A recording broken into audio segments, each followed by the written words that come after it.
ನನ್ನ ಹೆಸರು ಶೇಖರ್ ಸೇಡಂ ಅಂತ. ಚುನಾವಣೆ ಪ್ರತಿ ಬಾರಿ ನಡೀತಾ ಇದೆ. ಚುನಾವಣೆಯಲ್ಲಿ ನಡೆಯುವಾಗ ಪ್ರತಿಯೊಬ್ಬರು ಪ್ರಜಾಪ್ರಭುತ್ವದಲ್ಲಿ ಪ್ರಜೆಗಳೇ ರಾಜರು ಅಂತ ಸಂವಿಧಾನದಲ್ಲಿ ಹೇಳಿದ್ದಾರೆ. ಈ ರಾಜರೆಲ್ಲ ಏನು ಮಾಡ್ತಾ ಇದ್ದೀವಿ? ಚುನಾವಣೆ ದಿವಸ ನಾವೆಲ್ಲೋ ಆ ಮನೆಯಲ್ಲಿ ನಿದ್ದೆ ಮಾಡ್ತಾ ಇದ್ದೀವಿ. ನಮ್ಮ ಹಕ್ಕು, ನಾವು ಮತ ಚಲಾಯಿಸಬೇಕು. ಯಾಕೆ ಚಲಾಯಿಸಬೇಕು? ಈಗ ನೋಡ್ರಿ, ಇಡೀ ಕರ್ನಾಟಕದಾಗ ಎಲ್ಲ ಕಡೆ 50% 60% ಅಷ್ಟೇ ಓಟ್ ಆಗ್ಲತ್ತದ. ಇದು ಯಾಕೆ ಆಗ್ಲತ್ತದ ಅಂತ ಎಲ್ಲರೂ ನಾವೆಲ್ಲ ಯೋಚನೆ ಮಾಡಬೇಕು.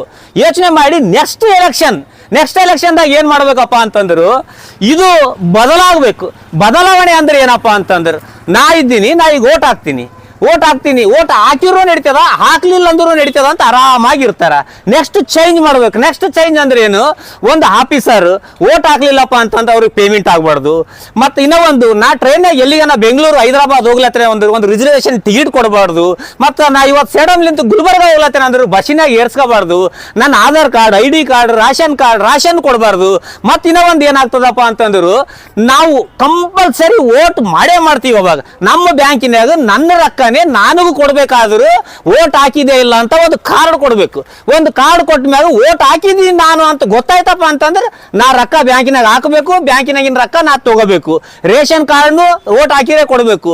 ಮತ್ತ ಸಾಲಿದಾಗಲಿ ಒಂದು ಫ್ಯಾಕ್ಟ್ರಿದಾಗಲಿ, ನಾ ಎಲ್ಲಿ ಕೆಲಸ ಮಾಡ್ಲತ್ತೀನಿ, ಸಣ್ಣ ಫ್ಯಾಕ್ಟ್ರಿ ಇರಲಿ ದೊಡ್ಡ ಫ್ಯಾಕ್ಟ್ರಿ ಇರಲಿ, ಎಲ್ಲಾ ಕಡೆ ಓಟ್ ಹಾಕಿರ್ ಮಾತ್ರ ಒಂದು ಫ್ಯಾಕ್ಟ್ರಿ ಕೆಲಸ ಮಾಡ್ಲತ್ತೇನೆ ಅಂದ್ರೆ ಅಲ್ಲಿ ನಾನು ಒಳಗೆ ತಗೋಬೇಕು. ಆ ತರ ರೂಲ್ಸ್ ಬದಲಾವಣೆಗಳು ಮಾಡ್ರಿ. 75 ವರ್ಷ ಆದ್ರೂ ನೀವೇನ್ ಮಾಡ್ಲತ್ತೀರಿ? ಬರೀ ಚುನಾವಣೆದು ಬರೀ ಅಡ್ವರ್ಟೈಸ್ಮೆಂಟ್, ಬರೀ ಓಟ್ ಹಾಕ್ರಿ ಅಂತ. ಅಲ್ಲ ರೀ, 75 ವರ್ಷ ಆಗ್ಯದ, ಇನ್ನು ನೀವು ಓಟ್ ಹಾಕ್ರಿ ಅಂತ ಹೇಳತ್ತೀರಿ. ಇನ್ನು ನಾವು ಓಟ್ ಹಾಕೋದ್ರಾಗೆ ಇದ್ದೀವಿ. ಹೆಂಗಾಗ್ತದಪ್ಪ ಅಂದ್ರೆ ಒಂದು ಜೋಕ್ ಹೇಳ್ತೀನಿ, ಪ್ಯಾಂಟ್ ಕೆಳಗಾಯ್ಕ ಶರ್ಟ್ ಮ್ಯಾಗಾಯ್ಕ ಅಂತ 75 ವರ್ಷ ಆದ್ರೂ ಇದೇ ಹೇಳತ್ತೀರಿ ನೀವು. ಇದು ಬದಲಾಗಬೇಕಂದ್ರೆ ನಾವೆಲ್ಲ ಬದಲಾಗಬೇಕು. ನೋಡ್ರಿ, ಇಲ್ಲಿ ಚುನಾವಣೆ ನಡೀಲತ್ತದ. ನಮ್ಮ ಬಸವನಗರನಾಗ ಇದ್ದೀನಿ, ನಮ್ಮ ಬೂತಿನಾಗ ಇದ್ದೀನಿ. ಇಲ್ಲಿ ಬರೀ ಎಷ್ಟು % ಆಗ್ಯದಪ್ಪ ಅಂತಂದ್ರೆ 60-65% ಆಗ್ಯದ. ಉಳಿದರೆ ಯಾಕೆ ಓಟ್ ಹಾಕಿಲ್ಲ? ಅಲ್ರಿ, ಕೂಲಿ ಕಾರ್ಮಿಕರು ಕೆಲಸ ಮಾಡೋರು ಓಟ್ ಹಾಕ್ತಾರ, ಮತ್ತ ಎಲ್ಲ ಪಕ್ಷದ ಓಡಾಡೋರು ಓಟ್ ಹಾಕ್ತಾರ. 1,50,000 1,20,000 ಸರ್ಕಾರ ಕೆಲಸ ಮಾಡೋರು ಇಂಥ ಟೈಮ್ನಾಗು ಗಂಡ ಹೆಂಡತಿ ಹೋಗಿ ರೆಸಾರ್ಟ್ನಾಗು ಬೇರೆ ಕಡೆ ಟೂರ್ ಹೊಡೆದು ಮೋಜ್ ಮಸ್ತಿ ಮಾಡ್ತಾರ. ಪ್ರಜಾಪ್ರಭುತ್ವದಾಗು ಎಲ್ಲಾ ಸವಲತ್ತುಗಳು ತಗೊಂಡಿರ್ತಾರ. ಓಟ್ ಹಾಕ್ಬೇಕಾದ್ರೆ ಅವ್ರಿಗೆ ತ್ರಾಸ ಆಗ್ಲತ್ತದ. ಅದಕ್ಕಾಗಿ ನಾವೇನ್ ಮಾಡ್ಬೇಕು? ಚೇಂಜ್ ಮಾಡ್ಬೇಕು. ಓಟ್ ಯಾರು ಹಾಕ್ತಿರಲ್ಲ, ಸರ್ಕಾರ ಸವಲತ್ತು ಎಲ್ಲ ಕೊಡ್ತೀವಿ, ಬ್ಯಾಂಕಿನಾಗ ಅಕೌಂಟ್ ಕೊಡ್ತೀವಿ, ಮತ್ತು ಬಸ್ಸಿಗೆ ಹೋಗಕ್ಕೆ ಚಾನ್ಸ್ ಕೊಡ್ತೀವಿ, ಟ್ರೈನಿಗೆ ಹೋಗಕ್ಕೆ ಟಿಕೆಟ್ ಕೊಡ್ತೀವಿ. ಇಲ್ಲಾಂದ್ರೆ ಅದೆಲ್ಲ ಕ್ಯಾನ್ಸಲ್ ಆಗ್ತದಂತ ನಾವೆಲ್ಲ ಇದಕ್ಕೂ ಒಂದು ಸರ್ಕಾರ ಒಂದು ಬದಲಾವಣೆ ಮಾಡಬೇಕು. ಆ ಬದಲಾವಣೆ ಮಾಡಿದಾಗ ಏನಾಗ್ತದ, ಯಾರು ಹೋಗಿ ಅವ್ರ ಮನೆಗೆ ಹೋಗಿ ಆಟೋ ತಗೊಂಡು ಕರ್ಕೊಂಬರೋದಿಲ್ಲ, ಬಾರಪ್ಪ ಅನ್ನೋದಿಲ್ಲ. ಅವ್ನು ಬೊಂಬೈ, ಪೂನಾ, ದೆಹಲಿ, ಕಲ್ಕತ್ತಾ, ಹೈದರಾಬಾದ್ ಎಲ್ಲಾದ್ರೂ ಇರಲಿ, ಅವ್ನು ಫಸ್ಟ್ ಬಂದು ಕೇಸಿ ಓಟ್ ಹಾಕೇ ಹಾಕ್ತಾನ. ಆ ಥರ ಜಾಗೃತಿ ಮೂಡಿಸ್ಬೇಕು. 75 ವರ್ಷ ಆದ್ರೂ ಇನ್ನ ಓಟ್ ಹಾಕ್ರಿ ಅಂತ ಜಾಗೃತಿ ಮೂಡಿಸ್ಲತ್ತೀರಿ. ಇದು ಬದಲಾಗಬೇಕು. ನಾ ಯಾಕೆ ಸರ್ಕಾರಕ್ಕೆ ಮೂಡಿಸ್ಲತ್ತೀನಪ್ಪ ಅಂದ್ರೆ, ಸರ್ಕಾರ ಯಾವುದಾದ್ರೂ ಪಕ್ಷದಿರಲಿ, ನೆಕ್ಸ್ಟ್ ಚುನಾವಣೆಗಳು ಯಾವುದೇ ಬರಲಿ, ಈ ಥರ ಒಂದು ಹೊಸ ರೂಲ್ಸ್ ತೊಗೊಂಬರ್ರಿ. ನಾ ಮತ ಚಲಾಯಿಸಿದ್ಮ್ಯಾಗ ನನಗೊಂದು ಕಾರ್ಡ್ ಕೊಡ್ರಿ.